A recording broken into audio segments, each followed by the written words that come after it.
Femtech, a term coined in 2016, refers to the use of technology to develop software or hardware products, tools and other applications that primarily focus on women's health.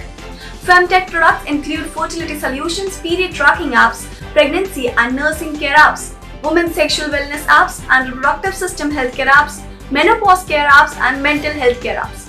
Femtech startups came into being because women are not getting the proper healthcare they need.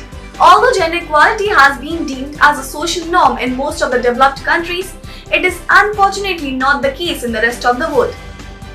Gender bias in medicine is still entrenched in lots of countries around the world, which accounts for an important reason why women's health issues have been underserved thus far. Even while digital health has gained traction specific to the context of Southeast Asia, there are also several reasons why women's health issues are underserved. First, in most of the Southeast Asia countries, there is no formal or systematic sexual education for women, which may result in a lot of misconceptions, preventing women from learning about and seeking better care for their bodies. Second, it is still a big culture taboo to openly talk about sexual well-being and infertility issues in Southeast Asia. Third, it is still the stigma of having vaginal disease, since feeling clean about women's bodies is still deeply rooted in the social norms in Southeast Asia.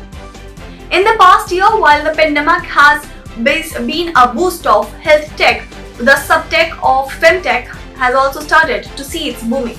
The number of femtech startups globally has increased from 221 in 2019 to 318 in 2020. In 2019, the femtech industry generated $820.6 million in global revenue and received $592 million in venture capital investment, according to PitchBook data. However, most of the femtech startups are from North America and Europe, with only a few from other parts of the world. For example, in 2021, there were only 41 femtech companies in Southeast Asia and a small portion compared to the 318 global femtech companies in 2020. Compared with the West, Southeast Asia is still home to nearly half of the world's poorest population.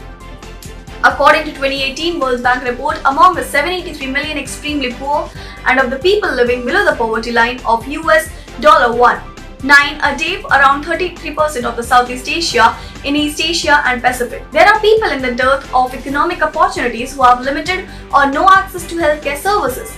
The situation is even worse for the women in the population, who are always tied down to the ground with money generation tasks, house chores and childcare.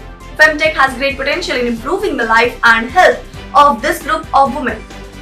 At ESEC Business School, I teach an EMBA course called Digital Transformation and Bottom of the Pyramid. BOP refers to the largest but poorest socio-economic group at bottom of the economic pyramid.